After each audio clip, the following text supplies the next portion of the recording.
Inilah pemimpin-pemimpin yang tidak mengikuti petunjuk Allah. Kenapa kemudian hari ini ketika kita menyaksikan ada pemimpin yang tidak jelas-jelas tidak bahkan mencampakkan petunjuk Allah, lalu kita merasa berkewajiban mentaati mereka? Disinilah kekeliruan kebanyakan manusia hari ini. Bismillahirrahmanirrahim. Rindu surga.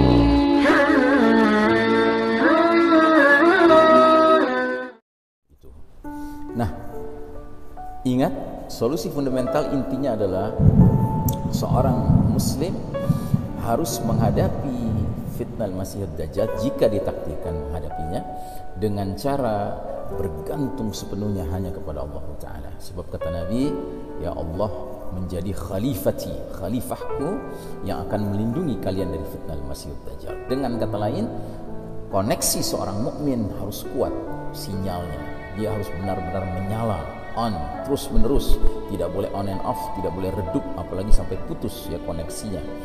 Nah, karenanya diantara yang sering menjadi penghalang koneksi itu adalah hadirnya al-a'immah al-mudillin, pemimpin-pemimpin yang menyesatkan. Dan ini bisa kategorinya pemimpin dalam arti umum maupun pemuka agama. Yang dalam bahasa surat Al-Ahzab dikatakan dengan kalimat sadatana wa kubara'ana. Ya Rabb kami, sungguh kami telah mentaati, mematuhi sadatana, pemimpin-pemimpin kami, wa kubara'ana, dan pemuka-pemuka agama kami, ulama-ulama kami. Ternyata mereka telah menyesatkan kami dari jalan Engkau yang lurus, sehingga mereka tidak mentaati Allah dan Rasulnya, dan celakalah mereka, masuk nerakalah mereka. Nah, sebagai penutup dari pembahasan solusi fundamental ini, kita akan kaji sedikit surat Ibrahim ayat 21. Apa kata Allah Ta'ala dalam ayat ini? وَبَرَزُوا لِلَّهِ جَمِيعًا فَقَالَ الضُّعَفَاءُ لِلَّذِينَ اسْتَكْبَرُوا إِنَّا كُنَّا لَكُمْ تَبَعًا فَهَلْ أَنْتُمْ مُغْنُونَ عَنَّا مِنْ عَذَابِ اللَّهِ مِنْ شَيْءٍ قَالُوا لَوْ هَدَانَا اللَّهُ لَهَدَيْنَاكُمْ سَوَاءٌ عَلَيْنَا أَجَزِعْنَا أَمْ صَبَرْنَا مَا لَنَا مِنْ مَحِيصٍ. Artinya, dan mereka semua di padang mahsyar akan berkumpul menghadap kehadirat Allah Ta'ala.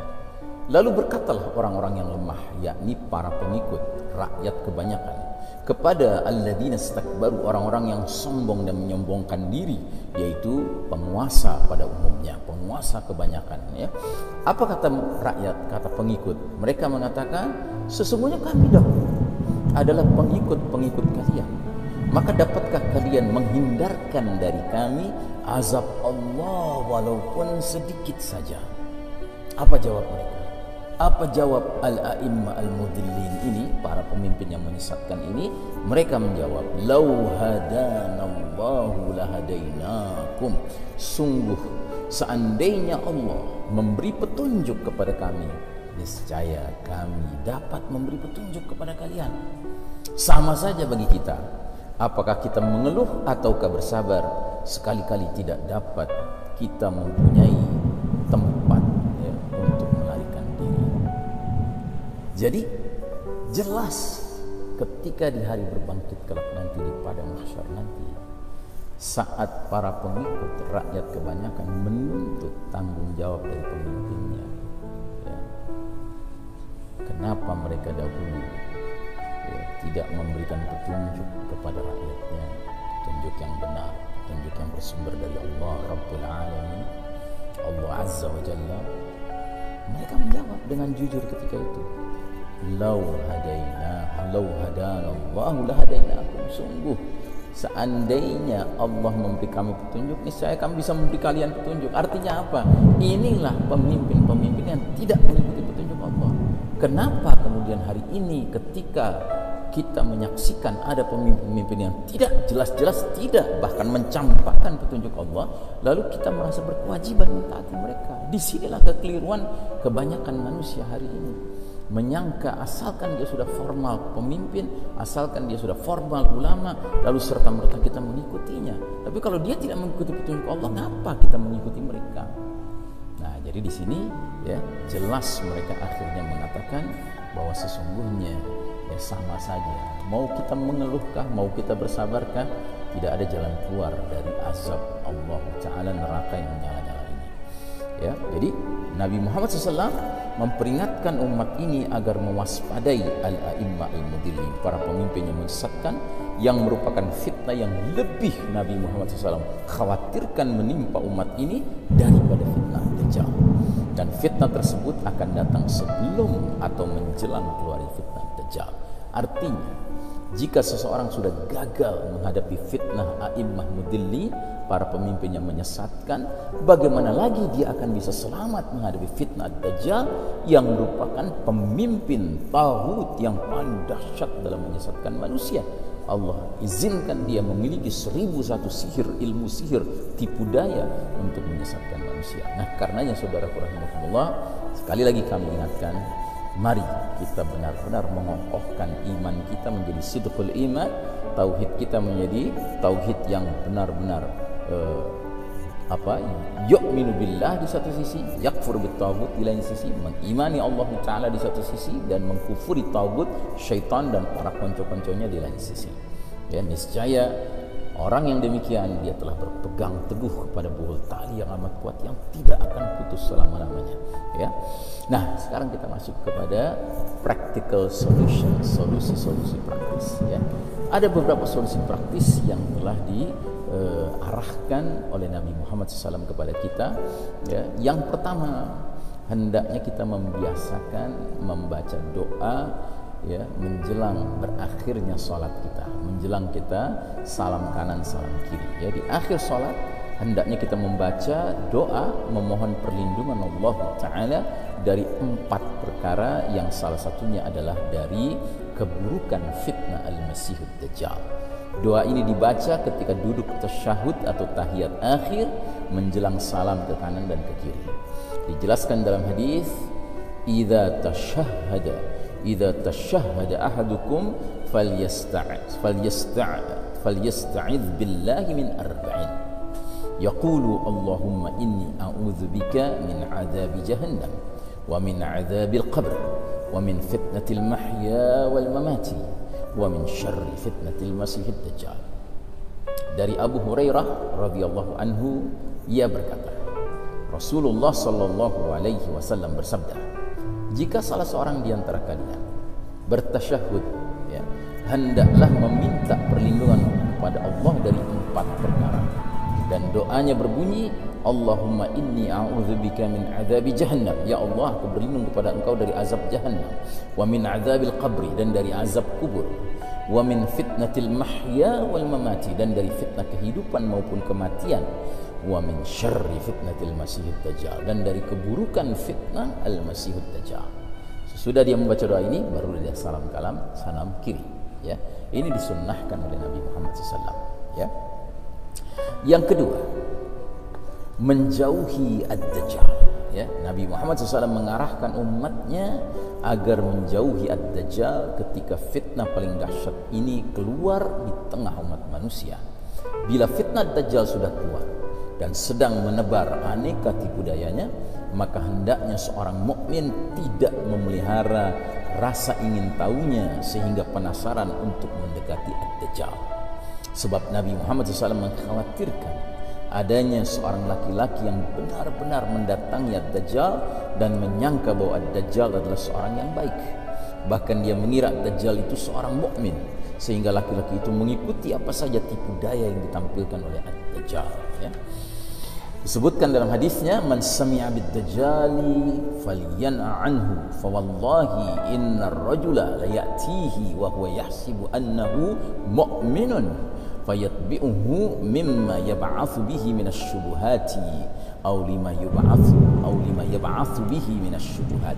Artinya, Rasulullah sallallahu alaihi wasallam bersabda, siapa yang mendengar tentang kedatangan Dajjal ke kampungnya, ke negerinya, ke kotanya, ya, hendaklah dia menjauh darinya. Sebab demi Allah, seorang laki-laki benar-benar akan mendatangi ad-dajjal dan mengira, berasumsi bahwa dajjal itu seorang mukmin, sehingga dia akan mengikuti setiap syubhat, ya, yang ditebarkan oleh dajjal. Nabi Muhammad SAW juga menjelaskan dalam hadis berikut bahwasanya ketika dajjal muncul nanti, kebanyakan dari pengikutnya adalah kaum wanita. Sampai-sampai ada seorang pria yang akan dan harus mengikat wanita-wanita dari lingkungan keluarganya agar mereka tidak keluar sehingga menjadi pengikut ad-Dajjal. Disebutkan dalam hadisnya, yanzilud dajjalu fi hadhihi sabakhati bimurqanat fayakunu aksara man yakhruju ilaihi an-nisa hatta inna ar-rajula la yarji'u ila hamimihi wa ila ummihi wa ibnatihi wa ukhtihi wa ammatihi fayuthiquha ribatan makhafata an yakhruja ilaih. Dari Ibnu Umar radhiyallahu anhu, dia berkata, Rasulullah SAW bersabda, Dajjal tinggal di tanah berair di Mariqanah, maka kebanyakan pengikutnya dari kalangan kaum wanita, sehingga seorang laki-laki pulang untuk menemui istrinya, ibunya, anak perempuannya, saudara perempuannya dan bibinya, kemudian dia mengikat mereka kuat-kuat dengan tali karena khawatir kalau wanita-wanita tersebut pergi mengikuti ad-Dajjal. Hadis riwayat Imam Ahmad Hasan statusnya. Jadi saudaraku rahimakumullah, pesona Dajjal ini dahsyat sekali, dan sedemikian dahsyatnya tidak sedikit wanita yang menjadi korbannya, yang menjadi mangsanya, ya. Dan ini sebabnya apa? Karena wanita lebih emosional daripada laki-laki. Dan emosi ini, perasaan ini yang mudah dimainkan oleh ad-Dajjal dengan segenap fitnah yang dia bawa, ya. Baik, yang ketiga, menghafal 10 ayat awal suratul Kahfi atau 10 ayat akhir dari suratul Kahfi. Termasuk kiat lain yang diajarkan Rasulullah sallallahu alaihi wasallam agar selamat menghadapi fitnah Dajjal ialah menghafalkan 10 ayat awal suratul Kahfi. Nabi Muhammad SAW bersabda, "Man hafidha 10 ayatin min awwali suratul Kahfi usima min fitnatid Dajjal." Barang siapa menghafal 10 ayat awal dari suratul Kahfi, dia akan terjaga, terpelihara dari fitnah ad-Dajjal. Hadis riwayat Muslim sahih, ya. Ingat, yang menghafal dia bukan sekedar membaca. Dan boleh yang dihafalkan itu 10 ayat awal suratul Kahfi atau 10 ayat akhir suratul Kahfi. Silakan, tapi yang penting dihafalkan. Apa hikmah di balik menghafalkan 10 ayat tersebut? Wallahu a'lam bissawab. Yang jelas kalau kita tadabbur pelajari suratul Kahfi, khususnya kisah para pemuda Kahfi penghuni gua, maka kita dapati bahwa kondisi masyarakat yang mereka hadapi saat itu memiliki kemiripan dengan kondisi masyarakat menjelang dan saat keluarnya fitnah Dajjal, ya. Yaitu hadirnya pemimpin yang menyesatkan umat manusia dan rakyat kebanyakan yang rela mematuhinya, sehingga sadar tidak sadar rakyat ini telah berlaku syirik, mempersekutukan Allah dengan sang pemimpin yang ditaati secara membabi buta, secara taklid buta, ya. Para pemimpin tersebut telah dipatuhi kaumnya sedemikian rupa sehingga menempati posisi sebagai ilah-ilah, Rabb-Rabb selain Allah Ta'ala yang diagung-agungkan, dipatuhi, bahkan disembah, ya. Sehingga Allah Ta'ala mengabadikan ucapan sekaligus sikap para pemuda Kahfi terhadap kaum mereka itu. Haula'i qaumun ittakhadhu min dunihi aliha laula ya'tuna 'alaihim bisultanin bayyin faman azlamu mimman iftara 'ala Allahi kadhiba. Kaum kami ini telah menjadikan selain Allah sebagai ilah-ilah untuk disembah. Mengapa mereka tidak mengemukakan alasan yang terang tentang kepercayaan mereka? Siapakah yang lebih zalim daripada orang-orang yang mengada-adakan kebohongan terhadap Allah? Saudaraku rahimakumullah, dalam kondisi kemusyrikan yang merebak, maka Allah mengarahkan pada para ashabul kahfi, pemuda kahfi ini untuk melakukan uzlah, ya, isolasi diri, mengasingkan diri dari kesyirikan kaumnya dengan masuk ke gua yang dirahmati Allah Ta'ala agar iman dan tauhid mereka terpelihara bahkan bertambah, ya.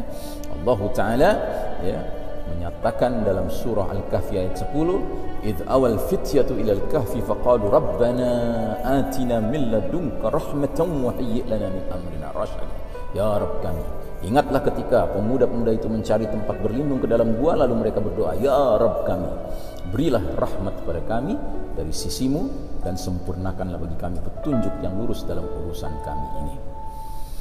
Yang keempat, tinggal di Mekah atau di Madinah. Nah, Nabi Muhammad SAW menjelaskan bahwa jika fitnah Dajjal telah keluar, maka dia akan masuk ke semua negeri untuk menyebar tipu dayanya, sihirnya, kecuali dua kota suci yaitu Makkah dan Madinah. Para malaikat menjaga dan melindungi kedua kota suci ini dari masuknya Ad-Dajjal. Nabi Muhammad SAW bersabda, "Laisa min baladin illa sayata'uhu ad-dajjalu illa Makkah wal Madinata, laisa lahu min niqabiha naqbun illa alaihi al-malaikatu saffina yahrusunaha." Tidak ada satu negeri pun yang tidak akan dimasuki Ad-Dajjal kecuali Mekah dan Madinah, karena tidak ada satu pintu masuk pun dari pintu-pintu gerbangnya kota Mekah dan Madinah kecuali ada para malaikat yang berbaris menjaganya. Berarti di antara solusi umat agar selamat menghadapi fitnah Dajjal adalah menetap tinggal di Mekah atau Madinah. Dua kota ini merupakan tempat yang paling terlindungi dari fitnah Dajjal. Saudaraku rahimakumullah, mudah-mudahan Allah Ta'ala mengizinkan kita ya mempunyai kesempatan tinggal di Mekah atau Madinah ya. Namun kalaupun tidak kita tinggal di Mekah atau Madinah, sesungguhnya yang paling penting adalah memastikan iman kita ini benar ya. Karena apa? Ada manusia-manusia yang sudah tinggal di Mekah dan Madinah dengan aman dari fitnah Dajjal, tapi mereka justru meninggalkan kota Madinah ya. Contoh dalam hadis ini dijelaskan oleh Nabi SAW ya. Yaumul khalas wa ma yaumul khalas, yaumul khalas wa ma yaumul khalas, yaumul khalas wa ma yaumul khalas. 3 kali Nabi bertanya, hari pembersihan, apa itu hari pembersihan? Maka ditanyalah oleh seorang sahabat, apakah hari pembersihan itu? Kata Nabi, Dajjal akan muncul kemudian mendaki gunung Uhud. Dari arah gunung Uhud dia memandang ke kota Madinah, lalu dia bertanya kepada pengikutnya, "Atarawna hadzal qasr al-abyad?" Kalian lihat istana putih itu? "Hadza Masjid Ahmad." Itu masjidnya Ahmad, maksudnya Masjid Nabawi.